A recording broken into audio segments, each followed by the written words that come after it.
Good evening, everyone. My name is Sherry Mayberry, and I want to thank you for joining us tonight with our webinar, Holiday Fun, Planning Experiences that are Fun and Culturally Responsive. Before we get started, I want to let everyone know that we are recording tonight, and you will be able to review this webinar. Probably we'll have it up sometime tomorrow on our training page. So you can come back, and that's exactly where you'll go if you want to review the webinar.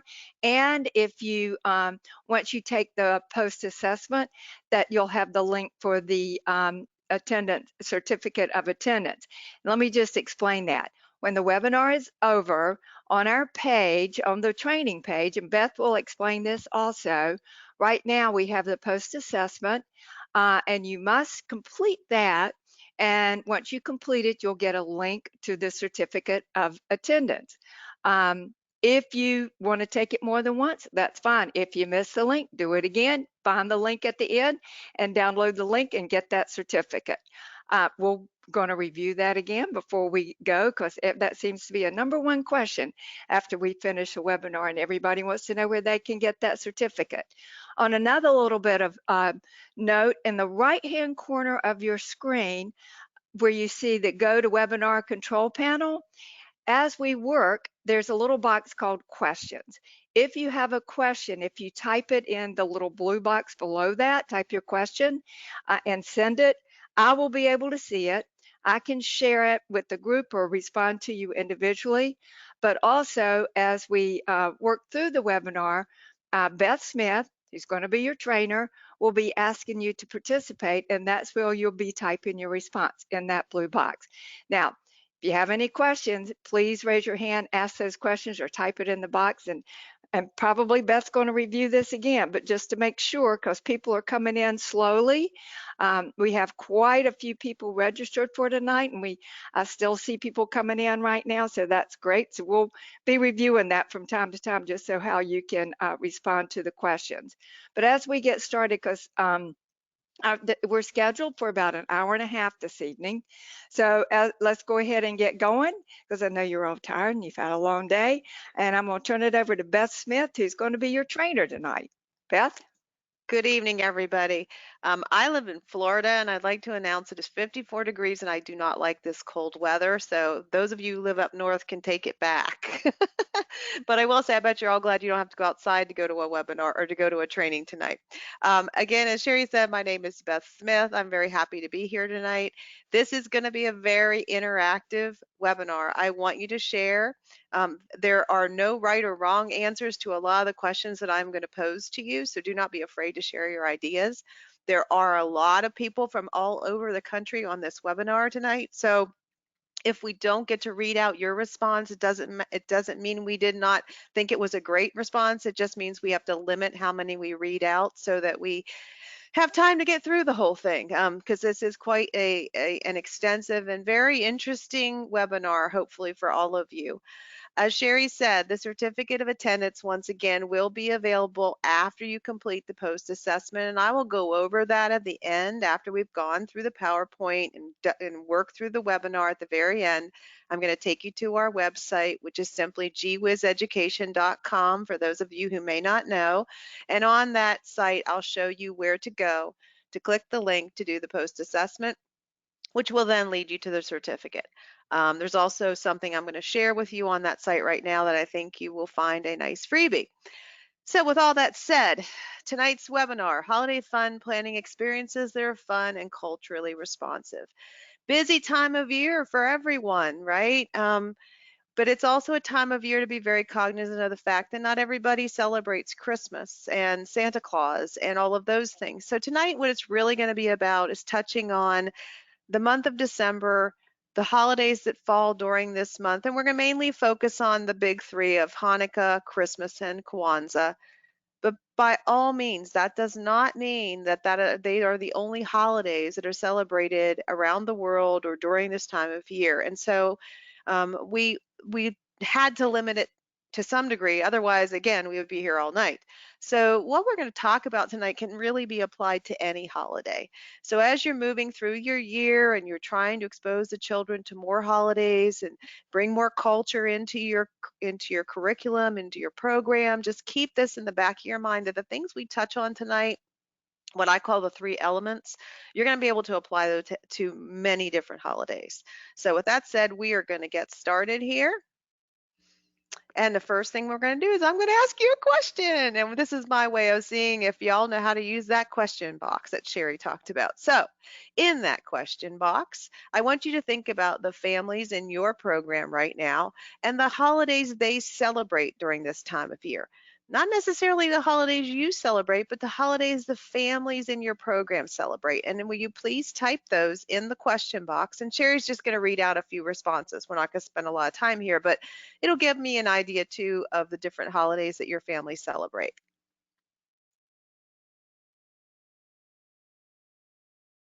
Have to remind me to unmute. I have a dog in the house, so anyway, most everyone has typed in Christmas, and I've got a new couple of New Year's, Thanksgiving, Christmas, and Thanksgiving, Christmas, uh, Christmas and New Year's, Christmas and New Year's. Um, so far, just about. I'm not going to keep repeating Christmas, Okay. but that's what we're getting. All right. Okay. All right. And that's fine, right? It's important that you Oh, know about. I do Go have ahead. one Hanukkah. Okay. Hanukkah. Okay. Okay. It's very important that you know the families in your program and the holidays they celebrate because that's part of the culture of the children and the culture of the families, and you want to integrate that into your program as much as possible. They might celebrate during this time of year Hanukkah, Kwanzaa, the secular Christmas, which is Santa Claus, of course, and then the religious Christmas. They may celebrate no holidays at all. When I was teaching, I had children in my class in public school that didn't celebrate any holidays, no birthdays, no holidays, nothing. And then there might be other ones that they celebrate. The key here is to just know what holidays your family celebrate. And why is that important? Well, it's important because holidays are a big part of any culture. Um, Celebrating a holiday engages the children and it also enables you to interweave the cultures of the families in your group and expose children to cultures they may not be aware of.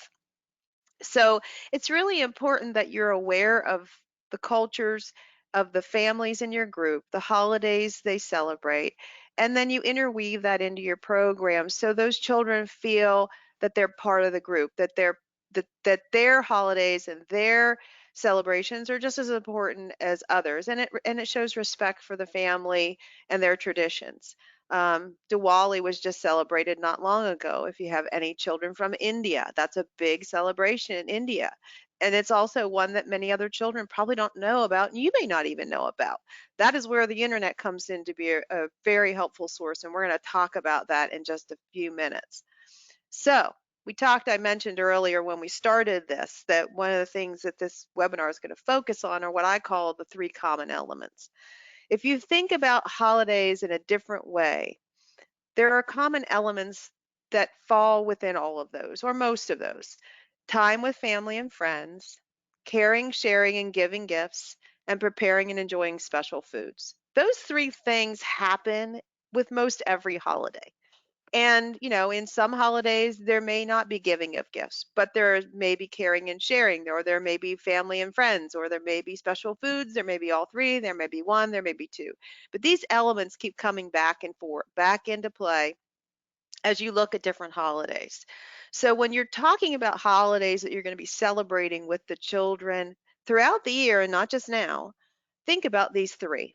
Think about time with family and friends. Think about caring and sharing and preparing special foods as part of those celebrations. And that becomes your focus. Focusing on, okay, what do you do with your family during Hanukkah, Kwanzaa, Christmas? How do you show someone that you care about them during Hanukkah, Kwanzaa, Christmas? Or you could go on to Easter or any other holiday.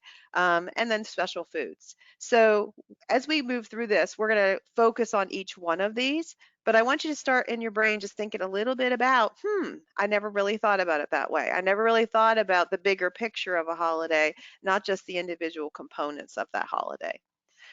What about religion? All right, well, this is a statement from the NAEYC about religion. Now, if any of you work in a public school, you know this, you know where that stands. You know, you are by law not permitted to teach any religion under law in the US anyway.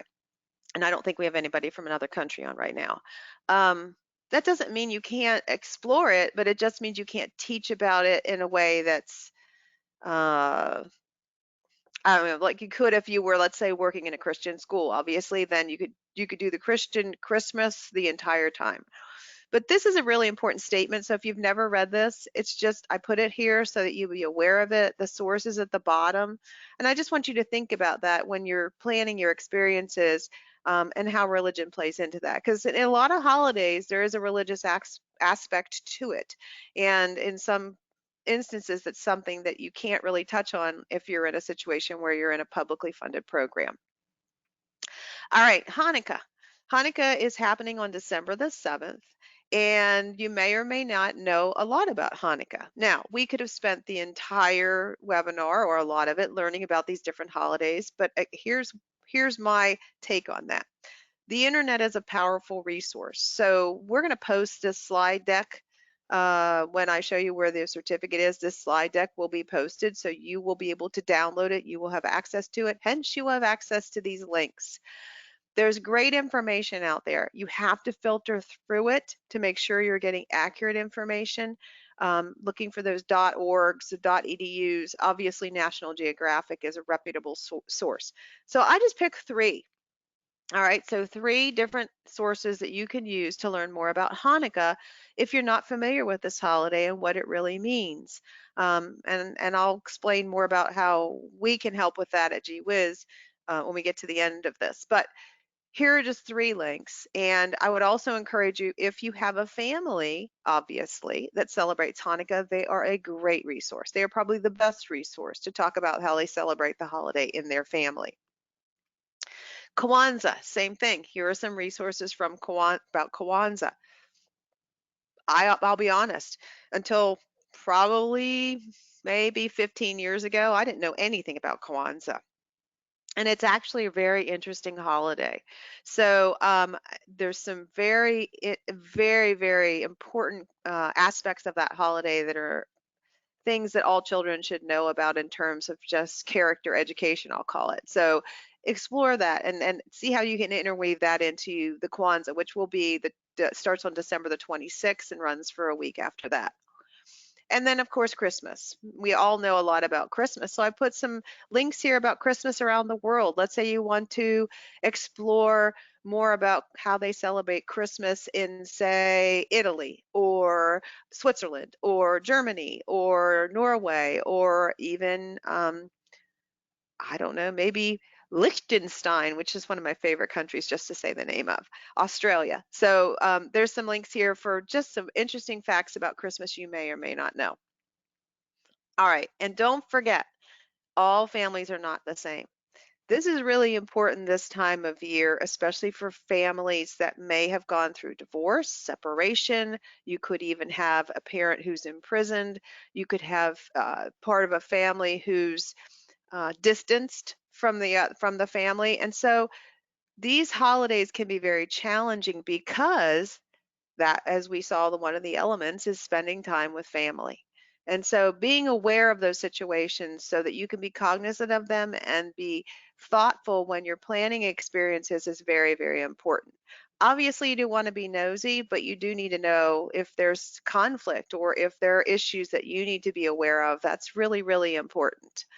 So just keeping that in mind as you're planning experiences, as you're planning to explore, that you're cognizant of different situations that children might be in regarding their families and family situations.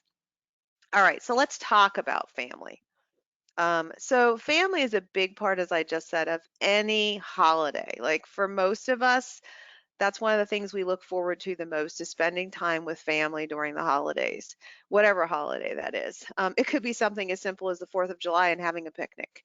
So again, family is important. So on the left here, I have some questions that you could ask children about their families and about the holidays to try to gain some information about, well, what does your family do during the holiday and who do you see and where do you go? Do you go somewhere? Does someone come to see you? And then talking about how families are the same and how they're different. Uh, but here's something to let's discuss, and we're going to use that question box again. What about families that don't celebrate the holidays? How could you celebrate the concept of family with them in a different way? What about children in foster care with limited family contact? I want you to think about that for a minute. Like, let's say you have a child in your care and their families don't celebrate holidays. So they don't celebrate Christmas or Kwanzaa or Hanukkah or any of those things. But how could you turn that around to celebrate family instead of focusing on the holiday? Focus on celebrating family as part of that holiday. What could you do if you were going to plan in other words, a family celebration? Like, let's celebrate families. Give me an idea of what you could do if you were going to plan a day like that or a week like that with your group. What could you do? And if you type them in, then Sherry will share them so we can all kind of learn from one another. Yeah, just take your time and put them in that little box there. And I'm not checking for spelling or anything. You come close, I can get it, I think. Okay. Well, they could talk about their school family. So in other words, I guess you're talking about all their friends and their as the friends at school being part of their family. Oh, somebody wants to know the chat bots. It's actually under the label called questions, and you'll see a little tab called questions. If you click on that, it expands it, and there you will, if you've just got to click it down, and there you will see you can type questions right in there. That's where you're typing your responses. So you just got to open up that question box. Okay. Winter animals and their families. So you'd bring in, I guess, all types of animals and what kind of families they have. It's a great idea. Both of those are good ideas. Yeah, I don't do holidays, but my kids and foster kids get gifts. Okay. Okay. So you're celebrating them. Yeah, just talking about the families in general and asking them about anything at all special they do with their family. Right. It could be Um, something just special anytime, not just a holiday thing. right, yeah. Have books of different families, talk about each child family member and having pictures of the children's families. That's a good idea. Make them feel special about their family. Right. Okay, the person that asked about the chat, it says questions. It's a gray line, and just click on the little arrows pointing to the right, and you just click on it and it'll point down. Then you'll have the box.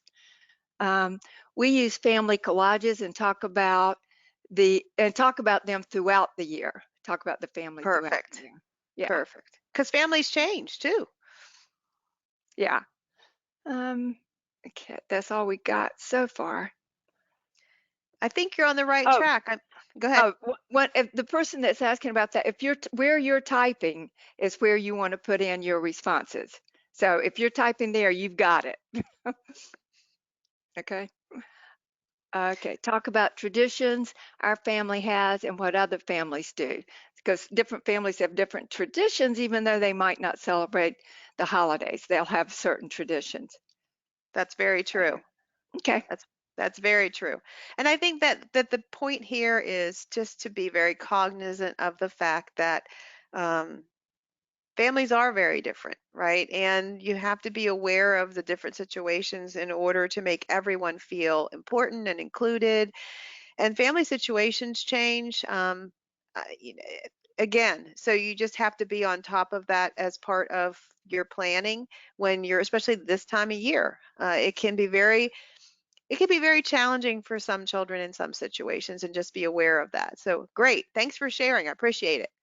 All right. So, what activities, we just answered this, could you plan during the holidays for the family element? Well, you guys did a great job answering that. If anybody has any more things to add, you can certainly type them in because Sherry can interrupt me at any time and we can read out a few more.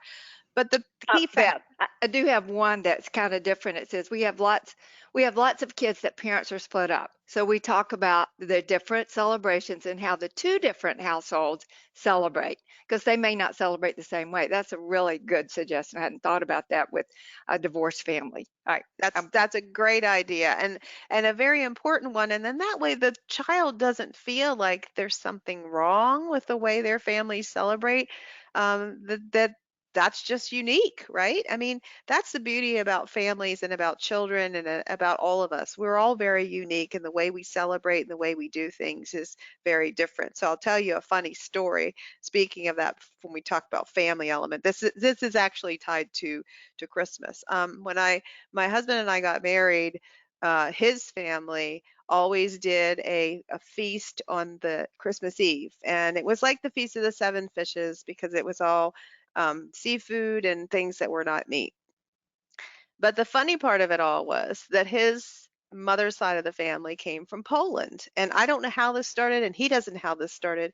But after the feast is over and you're sitting there, you may not get up from the table until you burp, which my son, of course, thought was hysterical when he was, of any age, really young or teenager. So you talk about funny traditions and funny things. I have no idea where that came from, but to this day, we still do that, and the kids still laugh about it. So those are the kind of things that it's fun for children to share, and other children learn from that and just realize how unique and different families are. So great. All right. So here are some other ideas of things you could do. You could, and somebody mentioned this, comparing family photos. You could talk about how they're the same, how they're different, talk about the different members of the family, compare and contrast. And with older children, you could even graph. But when you're doing that, think about what if they don't want their children photographed? How could you include children in that experience if, let's say, you have a family who does not want to share a family photo, right? How could you include them in this experience? What could you do? Anybody have any ideas?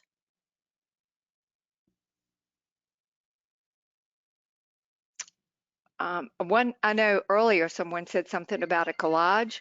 Um, let's see, have the children draw their families. That's a That's a good suggestion. that's a Yeah. perfect idea. And the collage is also a good idea because then they're picking out pictures from a magazine or whatever to represent their family members. So those are both, drawing and collages are great ideas.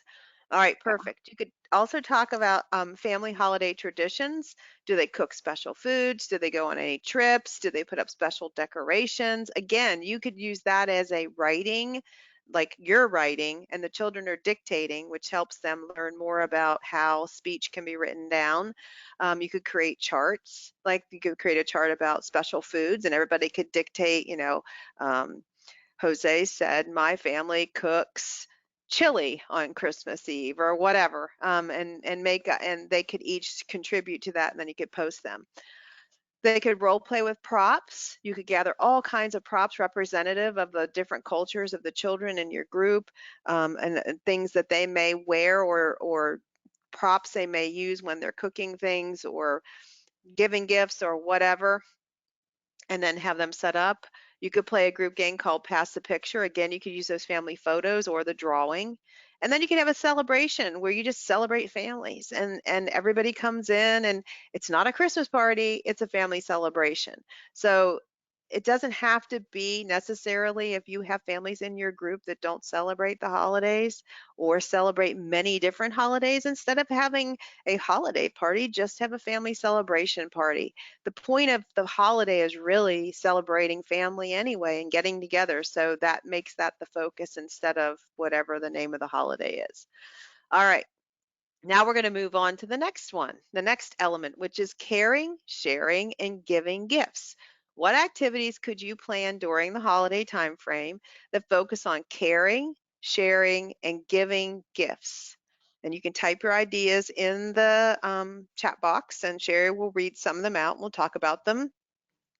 Anything that you can think of, and this could be related to any holiday. Doesn't have to be a specific holiday. It's not necessarily giving gifts, but I think but it is around sharing. One lady or one person has written the week before Thanksgiving, we have a favorite feast day where everyone brings their favorite food to share with friends. That's a great idea with Thanksgiving, but it really works anytime. Anytime. Yeah. Absolutely. We are having a jammy and story after school to celebrate sharing. That's cute. Oh, I Yeah. like that idea. Can I Um, come? yeah. Gift exchange. For the month of November, I plan to pancakes with pals. Yeah. As my gifts and kindness to show my thankfulness to families in the month of November. Oh, that's a Um, great idea. Pancakes with pals. I like the yeah. name. Making crafts for their friends. Yeah. Nice. Yep, yep, absolutely. Um, the kids do gift exchange with each other, Hmm. making cards. Let's see, making cards and making cards and handmade gifts for the family members. Um, collecting food, collecting food to give to the homeless. That's a Always great fun to idea. collect and take to the shelter. Um, bring in different foods. You can read stories about sharing and ask the children what the children would like to share snacks or toys. And learning to share at that age is pretty good. Yes. We are having a winter ball for our children. Wonder what we're having at that winter ball. Are we dressing up or That sounds fun. children can always create something for another child as a gift. Yep. And they Um, love to do that too. They love to do that. creating thank you cards for friends. That's a good habit to get into early. Yes, Those are all absolutely. good. It's good. So teaching them about just being thankful and reminding people or being sure to say thank you. Those are all good ideas. Thanks. Absolutely. Absolutely. All right, you guys are doing a great job tonight. Here are some ideas, and you already came up with some of them. Conduct a food drive. That's what somebody just said about collecting food. And as part of that, you could get a large cardboard box, and the children could work together to decorate it. Anytime that they're cooperating, they're learning to work together. That's fabulous. You could set up a gift making station. You just talked about the children having the ability to make gifts for friends or family. We'll just keep it all open-ended. Put recyclables and art materials. If you don't have space to keep it out all the time, you can fill a tub with it, one of those big Rubbermaid tubs, and just put things in there. A gift wrapping station, same thing. I know when I wrap gifts, I always have little parts and pieces and ends and strange shaped things, and I could put all that in there for them to use. Just make sure, obviously, that nothing is a choking hazard or it could be a danger. And then there's a game that I was just thinking of called Find the Gift, where you wrap a little box like a gift and you find it, and you can use that to help reinforce positional concepts so they can find the little box or the little gift. Just think about, again, the bigger picture of caring, sharing, giving gifts, and not so much about it's Christmas, it's Hanukkah, it's Kwanzaa, it's my birthday, it's whatever. Make it a more broad spectrum of caring, sharing, and giving gifts. All right. And finally, special foods, right? I mean, every family, like I just said, we have the feast on the Christmas Eve, right? With all the different fish dishes and vegetables and things. But most families do have some food that is associated with holidays that they really enjoy preparing. So, how could you incorporate those special foods into your program? What could you do? Any ideas that you have about how you could tie that element into your planning during this time of year? Well, in any holiday, truly, any holiday. And again, type it in. We had one last response that came in on sharing. I have had families bring in gently used books for gift exchange because of economics and have had extra books for the exchange. That's a great idea. That is an If excellent idea. And books are a fabulous gift. Yes. Okay, as far as cooking, just cook together with the children. They love to cook. Mhm. Taking our, I just put a few more thoughts into that. This is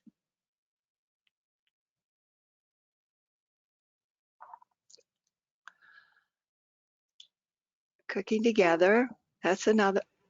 Someone else, oh, ask the families to bring recipes to share and small portions to try. That's Ask a the great children, idea.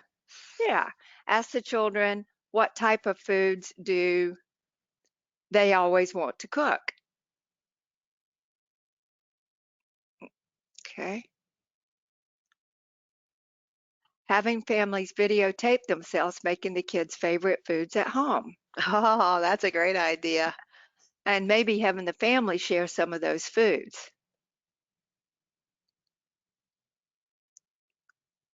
Yeah. Because even when you say, like you said, someone might cook chili beans, I bet you no two houses make chili beans the same way. So Nope. just sharing their favorite is probably going to be different than what another child may have at their house. Right. And again, technology has made that so easy now. We all Yes, have cell phones that do video. I mean, videos. I Yes, remember back in the day, and this is going to tell my age, when you had the big VCR machine, you had to hold it up there, and then it was on a tape, and then you had to plug it into the TV. And anymore, it's so easy to do a recording on your phone and then just text it or email it. It's the battery was bigger than the phones. Ask it's true. family about the traditions and try to make it with the children about I guess, the traditional dishes. Traditional dishes. Yeah, Bring absolutely. pictures of their favorite food. Create a picture board of the different types of foods they like or eat during the special occasions. That's a great idea. That's a great idea. And you could add text to that too, because you could have each child, if you made the picture board, then you could have each child dictate a sentence about it for you to write underneath it. Again, just that connection between spoken and written. Um, it will help them learn over time that is how we learn. That's how we write, right? We write down everything everything you say can be written down. Yeah, making that connection is huge. Yep, it is. It is. All All right. righty. Awesome. Okay. So here's a few things I thought of. A lot of families make cookies during the holidays. So, in addition to obviously if they do Christmas cookies, there are cookie cutters for Hanukkah, there are cookie cutters for Kwanzaa. You could add other ones in there. And your families that celebrate those holidays may have those cookie cutters. The favorite recipes, somebody mentioned that. That's a great idea. You could even, if you wanted to, you could make that into like your own little like a recipe book just from the children in your program, and then send a copy of that book home to everybody. Prepare holiday treats, somebody talked about that. And then hide, find, and count.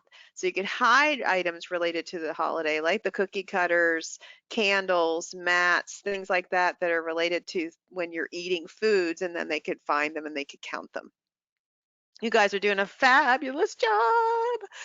All right, so we're going to focus on now that we touched on the three big holidays, and you kind of got the three big elements of holidays that we kind of have got through that, and I think you really do understand where we're trying to go there.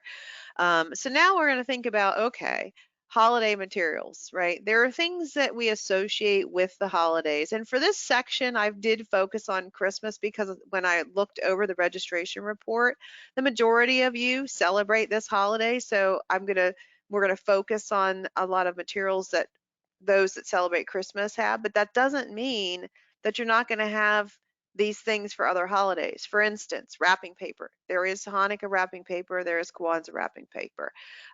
Boxes, everybody uses boxes. Heck, I just heard on the news Amazon is currently shipping 20 million packages a day. So there's a lot of boxes out there. Decorations that are related to the holiday, like for Hanukkah, Kwanzaa, they both have a menorah and there are candles associated with that. Obviously, you're not going to give little candles to people that could eat them, but you could use bigger candles. You could even use pretend candles. So same thing there, but we're going to focus on some of these materials and we're going to just talk about, okay, given that all these materials are around, how could we use them to plan experiences that are interactive, that are hands-on, that have a purpose? So what we're going to do is we're going to start with wrapping paper. So I was just, believe it or not, starting to wrap a few gifts today. I'm trying to stay ahead of it this year. And I was thinking about, as I looked at all the different patterns and the colors, I'm like, wow, there's so much you could do with wrapping paper. So when we think about planning activities for children, There are 10 different developmental areas that GWIZ focuses on, and I'm sure you do as well. We focus on language development, literacy knowledge, math knowledge, science knowledge, approaches to learning, logic and reasoning, social studies, oh, I did science. Now I gotta think. Oh, physical development and health, and social and emotional, and creative arts. Those are the ones, including music. Those are the ones we focus on. So what I want you to do is I want you to think about your children in your group. And I know that some of you are family childcare providers, so you've got everything from infants to after school. I know some of you work in centers, so you might be in a 3-year-old class or a 4-year-old class or a toddler class. So I want you to think about whatever group you work with. And if you're family childcare, you can focus on an age range. But what I would like you to do is think about wrapping paper and think about an activity that you could plan that utilizes wrapping paper. So what I want you to do is tell us what age it's for first. Say, you could even just put the number, say 2, 3, 4, infant, toddler, whatever, and then what the activity is. And think about it when you're planning it. Okay, I'm going to focus on math knowledge, or I'm going to focus on science, right? So for instance, let me give you an example. Let's say I'm going to plan an experience for my 4-year-olds, and I'm going to use wrapping paper, but I'm going to use different kinds of wrapping paper. Wrapping paper, some is thicker, some is thinner, some is more of a shiny, like a metallic. So I'm going to have all different types of wrapping paper, and then we're going to crumple it, and we're going to compare and contrast the sound it makes. So what areas did we develop there? Obviously, we did physical development because fine motor control. We did science because we're going to compare and contrast. We did language because we're going to talk about it. We're going to do social and emotional because obviously we need to demonstrate self-regulation, and once we crumple it, we're not going to throw it. So that's kind of where I want you to go. So just think about one thing that you could do, and you don't need to list all the areas of development because I'll talk about that as Sherry goes through them. We'll talk about the different areas, but things you could do with wrapping paper. And ready, set, go. Okay, we're already responding. Matching patterns and wrapping blocks for twos and threes. And I think she's referring to like taking several blocks and wrapping some in at least 2 wrapping papers the same, and then having them match the blocks because due to the wrapping paper matching. That's a great Perfect. activity for twos and threes. Perfect. 4-year-olds, just making patterns, which would be Absolutely. math. 3-year-olds and up. Oh, we're going good tonight. Rip up little pieces of wrapping paper and let them crumble up and, wait a minute, hold on. Crumble up and glue on plates, making a wreath. Okay. 3 and 4-year-olds, math knowledge, have the children do shapes and then cut in parts. Okay. Oh, like cut a triangle out of the wrapping paper and then cut it into parts, like almost like a puzzle. Well, I and think. there's the skill of just cutting. I mean, there is no Yes. right or wrong, and they can practice No. that little cutting skill, or using scissors. Let the children pick out their favorite wrapping paper to decorate the windows. 3 and 4 year Oh, olds. Cut fun. pieces of different paper and ask kids to find matching ones. Have the kids them in cut the cut them up to create puzzles. So just cut up wrapping paper to make Yep. puzzles. Wrapping boxes and have the children identify the colors and shapes of the boxes. Um, well, just using wrapping paper for cutting skills, just to practice cutting, making different shapes. 2-year-olds just tear up paper and glue on construction paper. There Yep. is no right or wrong. Just let them cut and glue or tear and glue. Excuse me. Um, actually learning halves and thirds. I guess cutting Ah, around a pattern. yep. Infants rip up the wrapping paper and do hands over hands. Unless we're talking about peekaboo, I guess, or do hands over hands. Rip up the wrapping paper. Okay, those are all really good. Just so much you can do with wrapping paper, and the great thing is there's no right or wrong, and they just enjoy it. And I'm sure mom is probably not excited about them ripping up wrapping paper, but so they can get away with it at school, which is really a treat. Well, and Well, that's the other thing. Speaking of families, and a wise way to involve them is, again, like I said, I have lots of little pieces, parts of ends of papers that I would be more than happy to send in to donate to the cause. So just now's a great time to say, hey, as you're wrapping gifts, save those little pieces of wrapping paper for me and bring them to me and I'll use them. Because that's a great way also for the children to see the power of repurposing a material that otherwise might end up in the trash.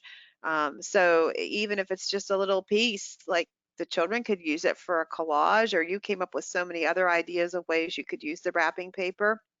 So yeah, I mean, ask them to save them for you. And you could have, again, you could have the children work together to create a box that says wrapping paper scraps. And then when they bring them in every day, they put them in the box. I think they probably would really enjoy that, to be honest with you. So here are a few things that I thought of that you could do for different ages. So infants, you could use tape to secure pieces of wrapping paper to the floor, and then they could crawl on them because it's going to make a sound. And you could talk about what's happening and the colors of the wrapping paper, the pictures that are on the wrapping paper. The more you talk to infants, the better. They're just like little sponges, they're absorbing everything. Toddlers and twos, you could cut strips from the wrapping paper ahead of time and then give them to them and then turn on the music and they could shake the strips and dance. Three, somebody mentioned making a matching game and then talking about colors, patterns, etc. as they match. Fours, have them cut a small rectangle from wrapping paper that has a pattern like polka dot stripes or plaids. And then they take that and they go around the room and see if they can find anything that has the same pattern. In other words, I have a piece of wrapping paper that has polka dots. Can I find anything else in this room that has polka dots? Maybe a plush animal, maybe someone's clothes. Who knows what they might find? And then advanced preschoolers, some wrapping paper has words printed on it. Can they read the words? What letters can they find? What sounds do they hear at the beginning of those words? So you can even use wrapping paper with your advanced preschoolers, or that could even be your after schoolers, depending on where they are. But let's discuss. What if you don't want to use wrapping paper? What if nobody in your program, or if you have families that don't celebrate holidays, hence they don't have or use wrapping paper? What could you use instead of wrapping paper to do some of these same activities? Let's see what you can come up with. okay. Um, no response yet, but we're getting away from the plastic bags. So the good thing is now in the grocery stores, you have people are bringing it in. We have the brown paper bags, which we can use, but we've got construction paper, newspapers and magazine, cards, coloring paper, um, magazines, newspapers. Yep. All of those are really good suggestions. Absolutely. It's where you just have to think a little bit more creatively, instead of just going straight down the path of we're going to use wrapping paper and that's it. Maybe that's, not what you want to do or not what you should be doing. So great ideas of thinking about using newspaper or using magazines instead, because a lot of these things you could do with those as well. The key here is a simple material like wrapping paper can be used for many, many different things. And so challenge yourself. That's the next thing I'm going to do here is we had a lot of different things related to, of course, math and we had art and we had a little bit of science. But think about right now this wrapping paper. One area we really didn't talk about too much was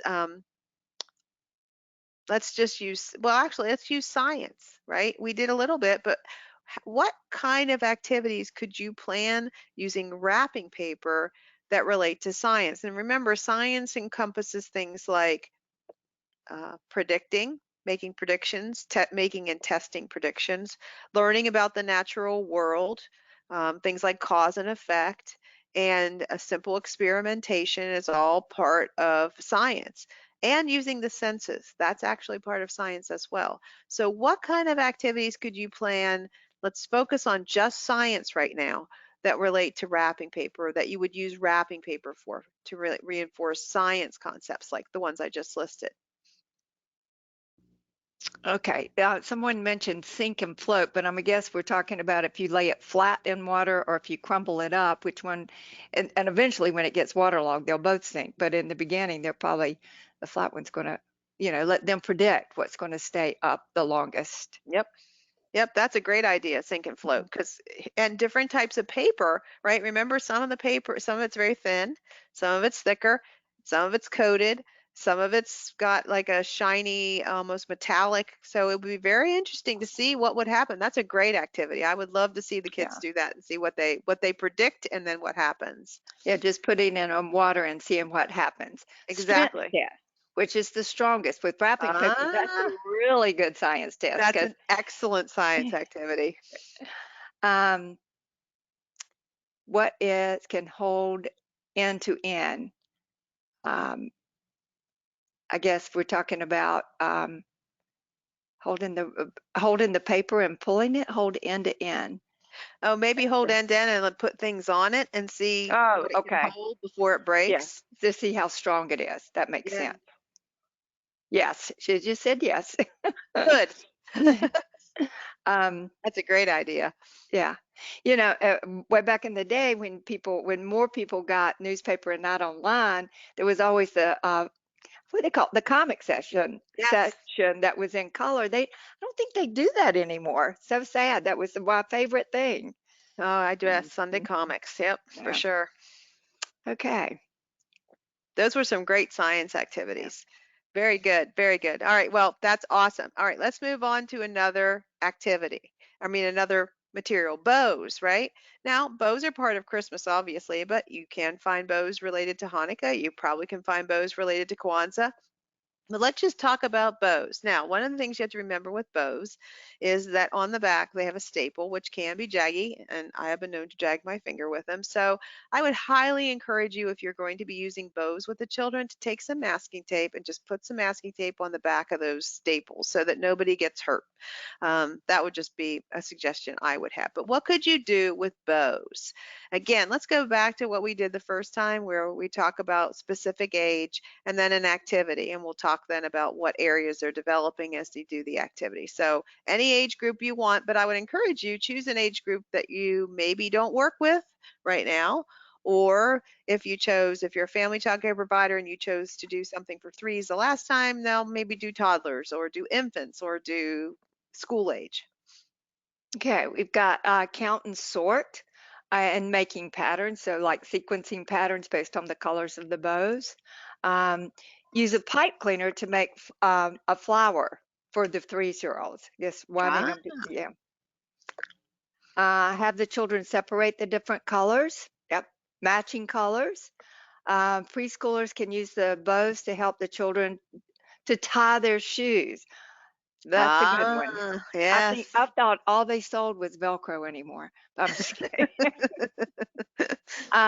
Match colors in boxes, stack bows, and make flowers. Towers. Sorry, towers. Need my glasses on. Yes. Bow measuring. If the bows are about the same size, just talking about what's larger, smaller, so forth. Like with my grandchildren, all they have is Velcro shoes anymore, and I'm like, when are they gonna learn to tie a shoe? Exactly. Those are those are good. There's a lot of things that you can do with bows. I'm going to go back a slide because I didn't come up with and I put a whole list here, but I want to talk a little bit, and I'm going to do what I did the last time and talk about science, because science is an area that a lot of us tend to, you just don't think about it as being as inclusive as it is, but really science is a part of a lot of things. Even when they're coloring in the art center or using markers, there's really science involved there. So let's talk about bows and science. What kind of activities could you do related to science with the bows?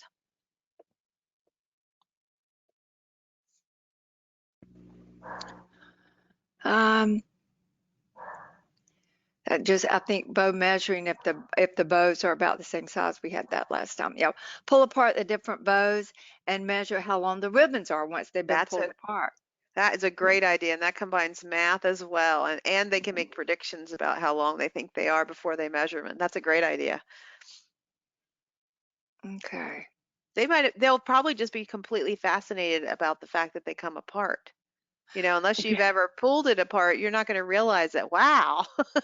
The fun And then part would be putting it back together. if they It'd be can. really interesting to see if there's a YouTube video about how bows are made, Yeah. like in the factory. That'd be fascinating to watch. I actually would like to see that. See which bows weigh more and why. You have to have a good set of scales, or like I guess Yes. a kitchen scale. Check for the textures. Yeah. Um, that's a good one. Yes. How many bows you use to measure your size? How tall are you? Count the bows. That's a That's a great good idea. one, and they Yes. would love that. Yes. Definitely. Okay, some really good ideas. Yeah, so now I'm going to twist it up even more because now I'm going to throw an even more challenging one at you, which is literacy knowledge. Now, literacy knowledge encompasses things like understanding that anything spoken can be written down, identifying letters and talking about their sounds, writing, beginning writing, and books, obviously. But how could you use bows to let's just focus on letters? How could you reinforce letters with bows? Like, let's say you have some children who are ready to talk about letters. How could you do something with the bows in a meaningful way? I'm going to read one more that came in while you were talking, Beth, because I think this one's so cute. It says, play, pin the tail on the donkey, but make a big present and out of a carton, and then have them kids put a bow with their eyes covered on the box. That's That's the that's a bow on cute the box. idea. Instead of Yeah, pin the tail on the donkey, stick the put the bow on the bow on the box. box. Yeah, I like it. That's fun. that's cute. Give you a chance to think about letters with the bows. Okay, make the letter R with the red bow, the letter B with the blue bows. Okay, Um, good. make the bow to the letter sound. Red, okay, same, different person, but it came in at the same Thinking time. alike. Red bow to Great R. minds think Yeah. alike. Yes, great minds think alike. Have them write the color of the bows on the paper and making a graft. There you go. Very good. Spell your name with bows, I guess, or like to Ooh. take the ribbons apart and spell your name. Yeah, or just lay them on the floor and make, Yeah. the letters. That's a great idea. Yeah, that encourages you to save all the bows at the end of this year that are kind of torn up so you can use them the next year in this kind of activity. Exactly. Exactly. Just needs tons of storage space, right? Yes. And with the Yeah. children who are ready to talk about letters and letter sounds, when you're doing talking about bows, obviously one of the most important things you can do is write down the word bow. And as you write the letters, talk about the letters you're writing and talk about the sound that they hear at the beginning of the word bow, and then see how many other words they can find or think of that start with that same sound. It's a really meaningful way for them to be exposed to the letter B in this case. But there's a lot of things that you can do with bows too in terms of all the other areas. So, physical development and health, like even fine motor skills when you're talking about taking the bows apart, that's fine motor, right? Um, you were talking about the safety obviously of the staple, talking about how you have to be careful because there's a staple and even little things like that, right, are very important and they're part of one of the areas that you're covering when you're talking about covering those 10 developmental areas. How about gross motor? We didn't touch on gross motor. So before we move on to the next thing, how about gross motor skills? Those big muscles like throwing, jumping, kicking, running, hopping, skipping. How could you use bows to reinforce um, skills in those areas of gross motor skills? Because especially this time of year when maybe you can't get out because the weather's bad, it's really important for the children to still be building those skills. So how could you do things with bows? And you could go outside and do things too, but any ideas on gross motor activities with bows?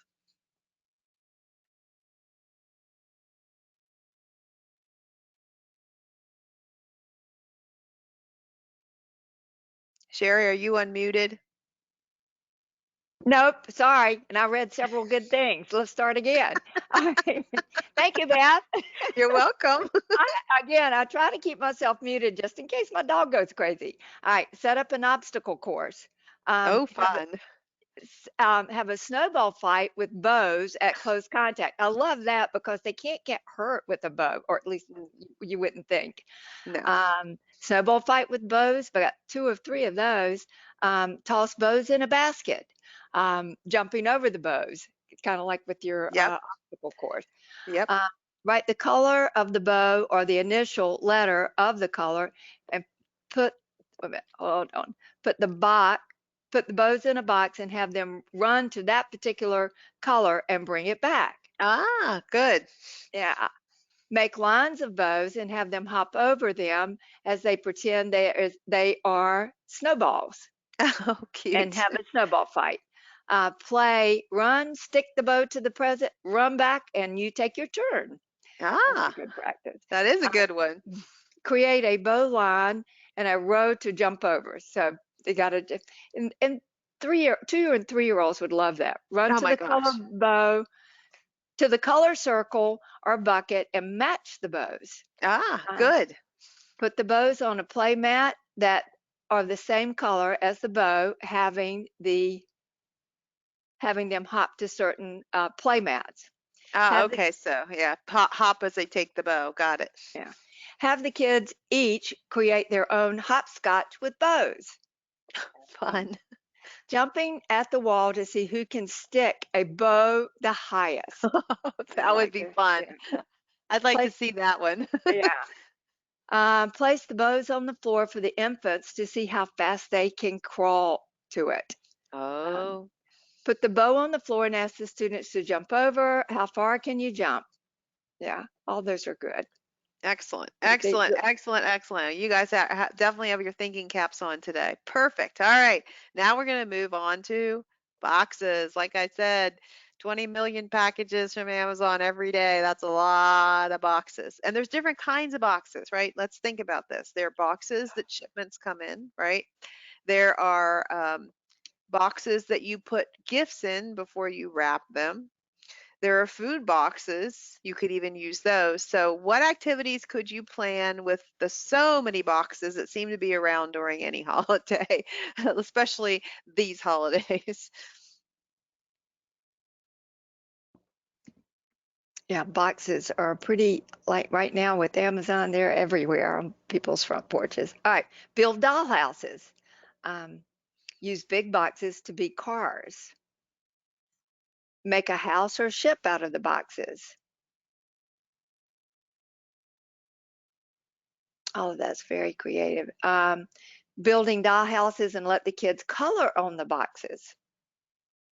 They love to color on boxes, that's for sure. Yeah. Make a train. Um, That, Extra large boxes climbing in, climbing out. We actually just created a robot out of boxes. oh, That fun. had to be fun as a group activity. Wrap them with white paper and make a snowman. Especially if you're down there in Florida where Beth is, that might be the only snowman she sees. It probably would be, yes. I hope it is. I don't want any snow. Making a chimney for Santa. Oh, that's cute. I Oh, like that. cute. Play hibernation. Hide with boxes and tissue wrapping paper. Make Oh, fun. forts.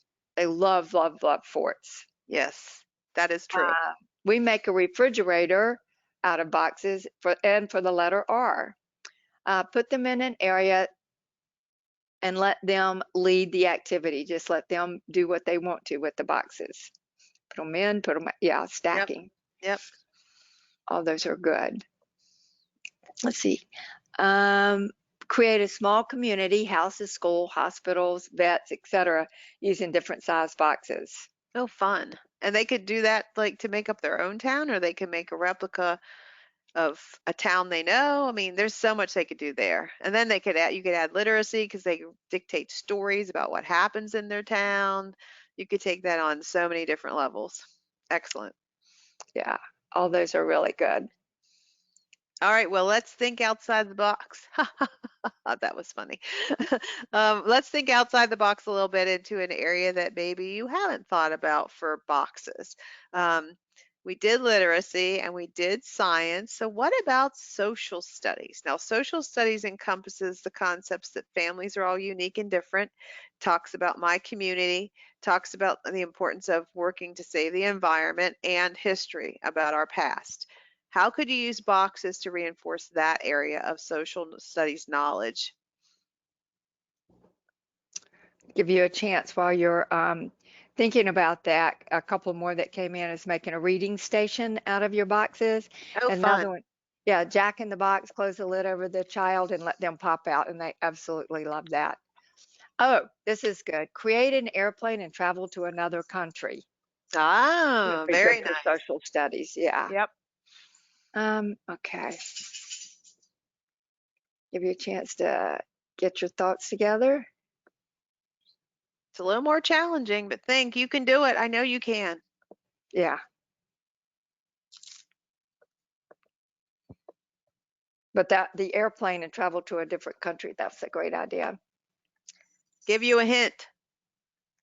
Who delivers those boxes to your house every day? Or not every day, but most every day. Oh, make a floor map with boxes, I guess, and talk about the community. Um, Build different landscapes, city buildings, farm scapes, that sort of thing with boxes. Yep.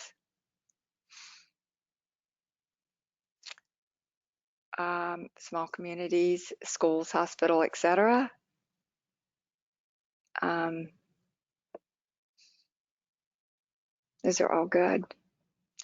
So what I was thinking about was your UPS driver, your Amazon driver, your FedEx driver, and your post office driver. All of those are community helpers. So you could tie in explorations about, okay, that box arrives at your doorstep. Well, how did it get there? Well, first it came off the truck, right? But where did the truck come from? Well, the truck came from wherever the distribution center is. Well, where's the distribution center and how do the packages get there?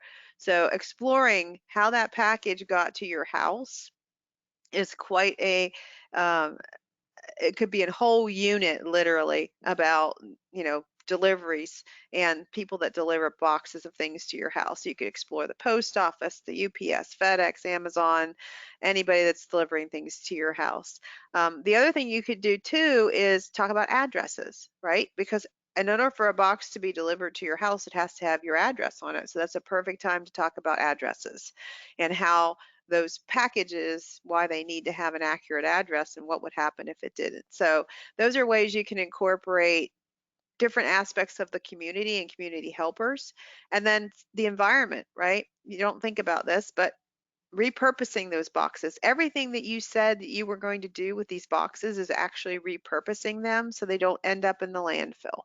And then once you do get done using them for whatever projects you're using them for, talking about recycling and why recycling is important. So those are ways that you can incorporate social studies knowledge into simply boxes. But you guys did a fabulous job, a fabulous job. All right, so all holidays have symbolic decorations or items related to them. Here is a picture of Kwanzaa, right? And you'll learn more about this when you watch the videos and in the links that I provided. They have a Kinara, which is like Hanukkah has, but different colored candles. The fruits represent the harvest, and there's a lot of things that are represented in this picture. But of course, for all holidays, there are symbolic items. So Christmas, depending on whether you're doing the secular Christmas with Santa Claus and Rudolph and Snowman, Frosty, or you're doing the religious Christmas with the nativity scene and the wise men and Mary and Joseph and baby Jesus, or you're doing Hanukkah with dreidels and latkes and the menorah. All of these things have different symbolic items. So what I would like you to do is pick an item from a holiday that you plan to do activities related to because your family celebrate that holiday. And then tell me what you could do, how you could use these, what activities could you plan related to them. So, maybe you'll choose to tell me how you could plan an activity related to the menorah for Hanukkah, or Maybe you'll choose to tell me how you're going to plan an activity related to Frosty the Snowman, or it could even be Santa Claus, whatever you want to do, and then put that in the chat and Sherry will read some of those off. But you guys are doing a fantastic job tonight. Fantastic. Okay, somebody started typing hit we, and we kept going, so I'm sure they'll come right back. It's funny, over Thanksgiving, I always associate fruit with Christmas, and the kids were eating tangerines, and to me that just so smells like Christmas. So the symbol is fruit, because we always had lots of fruit at Christmas, and then just the smell bringing back memories of the holiday of Christmas. Exactly. Exactly. Um, Or Christmas okay. trees, right? Yeah, yeah. Lights. In the yard and on the house and in the house. Yep. Oh, here we go. Have the kids use cotton balls on paper plates to make Santas. Science activity with melting candles and water. Ooh, Just being very, very careful with the obviously. with the Obviously. wax. Yeah. Perfect time to reinforce safety related Mhm. to candles. Cotton balls to make snow. Okay. Um,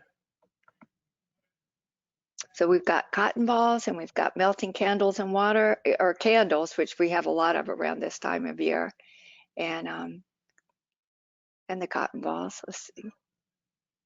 What about a Christmas tree? Everybody said they were planning, their families were celebrating Christmas. So what activities could you plan related to Christmas trees and the decorations that go on Christmas trees? Okay, we make cards and mail them to ourselves, and they're probably so excited when they come in the mail. Um, hang socks, and let the kids fill the socks for their stocking, I guess. Ah, very good. Make Christmas cookies and let the kids decorate the cookies. Christmas wreaths and bow-shaped pretzel dipping in green melting dip. They Mm. love that. Um, just being extremely careful with the melting. I'm assuming we're melting and putting them in chocolate. That's what I would be doing. And the chocolate, but that's me. Um, okay. No more yet, but these are all, these are good suggestions. The stocking one made me think of an activity you could do where you could have a stocking, and when the children, you could play a game, they close their eyes, you put something small inside the stocking, and then you hold it shut, and they have to feel it from the outside and guess what it is, like what's in the stocking. You could also fill a stocking, or you could see how many, for instance, Legos or Duplos it takes to fill a stocking. They could predict how many things it's going to take to fill the stocking and then count to see how many it actually took. Um, there's a lot of things you could do there. They could compare the size of a stocking, the bottom of the stocking to their foot, like, or their sock, right? Compare sizes. There's a lot you could do there. And then with a tree, you could have a little tree, an artificial one, obviously, and they could make their own decorations to decorate that tree. You could set up a decoration station, right, with all kinds of goodies and things that they could use whenever they wanted to just make things to put on that tree. Any other ideas for things that you could do related to some of the many, many symbolic items that are related to the holidays? Making a wreath for using everyone's handprint. That's a good one. Hmm. Um, Also, I'm just thinking of the senses that doing something with smells around Christmas, with cinnamon, oranges, holly, evergreen, doing something in boxes with the different smells, and just closing their eyes and letting them smell the things that are in the box and guessing what it is. Am I smelling a lemon? Am I smelling an orange? Right. Yeah. Any Okay. other ideas? Everybody's getting tired. It's I 8. know, I know. It is That's getting, it's the okay. morning. I'm getting 8:10 too. Well, like I said, you all did a fantastic job. All right, before I close out this PowerPoint, and I'm going to show you a couple of things. One, I need to show you where the post-assessment, the certificate is, and two, I need to show you where the goodie is that I mentioned earlier. Is there any questions, or do you have any questions about anything presented during this PowerPoint presentation that I can answer? Because I want to make sure if there's any questions, I answer them. So there's no such thing as a silly question. Any questions, any thoughts you'd like to share, please type them in the question box. I'll leave just a minute or two before I close this out. And yes, they will be posting, and I'll show you where that will be too, posting the PDF slide deck of this PowerPoint. We'll post that probably tomorrow along with the recording of this, although the link that you just used to join the webinar tonight will also work to listen to the recording if you want to go back. And that will be available too. I think the recording just takes a while for it to gyrate, I will say, It upload. does. It And has to, so it it has has to to, do its thing. But once it does its thing, then you should be able to listen to the recording. So any yeah. questions I can answer? Any thoughts, any questions? Yes, the question is this recorded to revisit? Yes, and as Beth said, you can either use the link that you registered with, or she will show you where a link will be to a YouTube that you can watch the video or the recording of the webinar later. She's going to show that all to you. That's a good question, though. Everybody's always wanting to know where they can come back and see it. Doesn't seem like there's any others, but All right. when we finish, Beth's going to share with you where you can send your questions. Yes, exactly. All right. So let me just minimize this down here, and hopefully I don't have 5,000 things opened on my on my machine. But what I'm going to do right now is I'm going to go to gwizeducation.com. This is our website. So for those of you who are not familiar with our curriculum or our materials that we have, this is where you're going to go to get to the post assessment. So just jot that down. It's just simply gwizeducation.com. And then you're just going to go to training and support, and you're going to choose the second one, webinar training. And you're going to go there. And the very first thing you'll see is this webinar. Now, right here it says, click here for a link to post assessment and certificate. If I click it, it's not going to work. I have it turned off right now. After this webinar is over, give me a few minutes. I have to go turn it on. I'll turn it on, and then you will be able to do the post assessment. Do not freak out.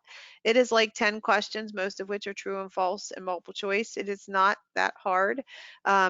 Again, as Sherry said, if you want to do it more than one time for yourself so that you can make sure you get all the right answers, you can do that, but it's just important that you complete it. When you hit submit at the bottom to submit your post assessment, pay attention. There's going to be a message that pops up on the screen, and in that message there's a link. You just click the link and the PDF for the certificate will open and you can print it. Okay, so it's very, very simple, honestly. So, and then here under slide deck of the PowerPoint, I will be posting that as well tomorrow. Well, download the PDF and post it there. So if you want to come back here tomorrow to print that out or to save it to your computer, you certainly can do that.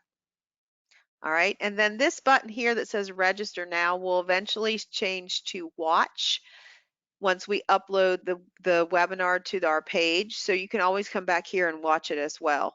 We have numerous videos or numerous recordings of webinars we've done if you scroll down on this page throughout the years. So you can come and watch any of those if you would like. Now, if you are in the PD registry, I hope you registered in the registry for this as well as with us. If you did not, do not panic. My email is B as in boy Smith at gwizeducation.com. I will need your name, full name, and your PD registry number to add you as an attendee. Speaking of that, if you are in Pennsylvania, you must complete the post assessment for me to give you credit for attending this. If you just came to the webinar and don't do the post assessment, I cannot give you credit, so be sure you do the post assessment. All right, I know that was a lot to take in, so I'm going to repeat myself. So to get to the post assessment, you go to gwizeducation.com. You go to training and support. You click on webinar training. You scroll down, and once I activate this, click here for the link. You'll click to go to the link, and you'll be able to do the post assessment. Okay? Any questions about how you get to the post assessment before I move on to the goodie? And you do not have to be logged in. You do not have to be a customer to review No, this or do the no, post assessment or get the certificate. absolutely not. Beth is not logged in right now. She's No, just visiting the website. just like anybody would. And actually, speaking of that, everything that you see on this website right now, because we have a lot of free resources under here. I'm going to show you one in just a second. And under here, they're all available to anybody at any time. You do not need to be a customer because we're here to support you. So any questions about how to get to the post assessment before I move on to the goodie? All good? Let's see. Can you put in and can you put it in the question box, please? I guess where you put that, well, it's just at our website, but I can put our website in that question box. Yeah, here's if you want to, Sherry, just put that in there. Put gwizeducation.com/webinar-training/. That's the URL for this page with the webinar training on it. But once we leave this webinar, that'll disappear. So you might want to just jot it down. I'll give you a few minutes before I go anywhere else. Because Okay. if you type that in your search engine, it should take you right to this page. And if you have problems or issues, send a message to customer service at gwizeducation.com, and we're happy to help. So, if you're having trouble, if you can't remember, if you need assistance, just shoot us an email. Yeah.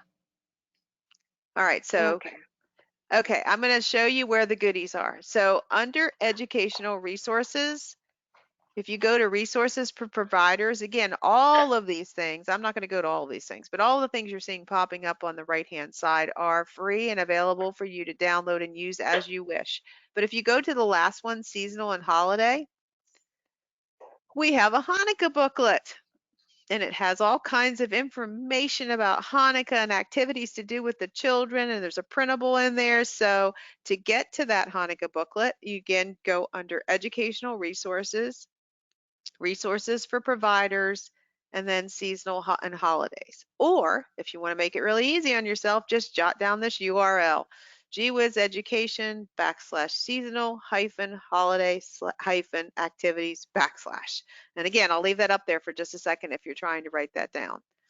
Yeah, and again, all of this stuff is free. If you just kind of Yep. search around our website, you will find it. So right now, she's just under educational resources Resources for for providers, and then the seasonal and holiday activities.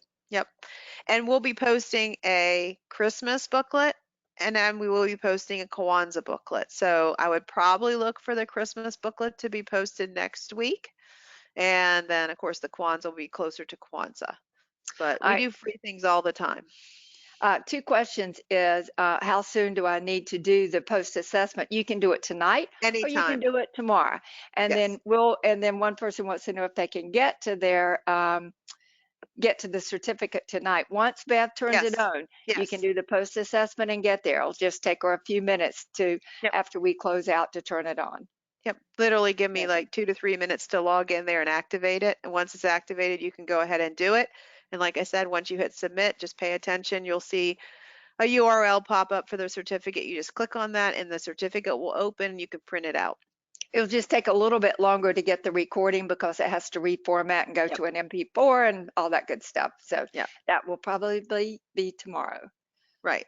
And if you're not familiar with GWiz and our curriculum, and you want to just see what we're all about, we have a brand new booklet under About the Curriculum under GWiz in a Nutshell. Learning about GWiz, benefits, samples, and more. This literally talks about all the components. There's almost 20 components in each unit, and there's 2 units in every month.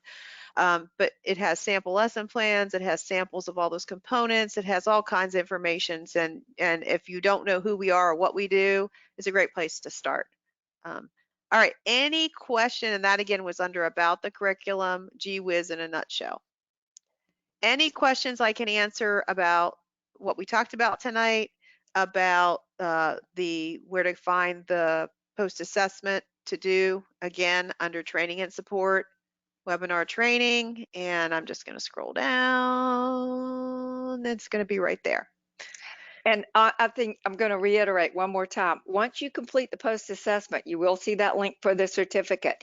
If you miss it, then maybe you need to go back in and do the post-assessment again, but you can do it as many times as you want. And, you know, you'll get a grade, but that's for you. That's not for anyone else but you. Correct. No, Post-assessment. yeah, no, we're not going to report that to anybody. Trust me. Yeah. We just need you to complete it, and it'll show me, you know, how well I did, right? Did you learn something? And it'll help me to be better at what I do. So that's why it's also important for you to check what you've learned, but it's important for me to see how well I taught what you hopefully have learned. Yeah. And also, as you're exiting, before you exit, in the question box, if you have any feedback for us about this webinar you'd like to share, I'm going to give you a minute or so just to type it. Sherry's not going to read these out. But if you have anything you want to share about the webinar, you know, I liked it, it was great, it was terrible, I don't ever want to come to another one, whatever you want to say, no one's going to know but us. You can just type that in the question box, and before we close out, that'll come to us, not, it won't go anywhere but to Sherry and I. Any other questions I can answer about what we talked about Gee Whiz, about anything before we close it out? I just want to give you another minute or two to type your thoughts in the question box before we close it out, because once we close it, then you'll lose the opportunity to do so. Anything at all I can answer for anyone? But even after we close it, you can always, Beth, we might want to show them where they can send a comment to customer service. Yeah, under training and support, there's send us an email. Yeah. And that's where you can send us whatever you would like to send us. If you have a question, if you have a comment, if you need help with something, just fill this out and it'll come right to us at customer service, and we can help you. And again, I got there under training and support, send us an email. Good. But again, just about everything, well, everything Beth has shown on our website is free to anyone. You do not need to be a customer to see what she's been sharing with you. Right. And And if you, on your registration, before I forget, when you registered for the webinar, we ask, you know, do you want us to put you on our email list so you'll be notified about upcoming webinars and free materials, etc. If you did say yes there, we'll add you. So you're going to get an email from us, like I said, probably next week about the Christmas materials, and then, you know, Hanukkah or the next webinar we do. So, you know, if you didn't say yes and you've changed your mind, if you scroll down here to the bottom of this home page, and it's kind of buried all the way down here. Let's see if I can get down here. All the way at the bottom. If you want to join our mailing list, if you fill this out, then we will go ahead and add you to our mailing list, our email list. But you can also just send a message to customer service and say, hey, I want you to add me to your, you know, to your email list. You can do it that way as well. But I think most of you answered that question, and so we'll look at that list, and those of you that said yes, we'll make sure you're in there so you're notified. All right, well, I think that's good. We're almost to 8:30. I really appreciate everybody coming. I know it makes it for a really long day, but I hope you found this helpful. I certainly had a great time, and you guys did a fabulous job. You should all give yourselves a round of applause. I hope you have a wonderful holiday season, no matter what holiday you celebrate, or if you celebrate none. Have a great December. We will definitely be back in the new year with more webinars. We kind of take a break here in December because everybody's so busy. But if you have questions, comments, need help, again, training and support, send us an email and we'll be happy to help you. yeah, and thank you again for coming. And we want to say good night and have a good rest of your evening, wherever And, you are. and I'm going to turn that post assessment on. Give me 2 minutes. All right. All Good right. night. Thank you. Bye.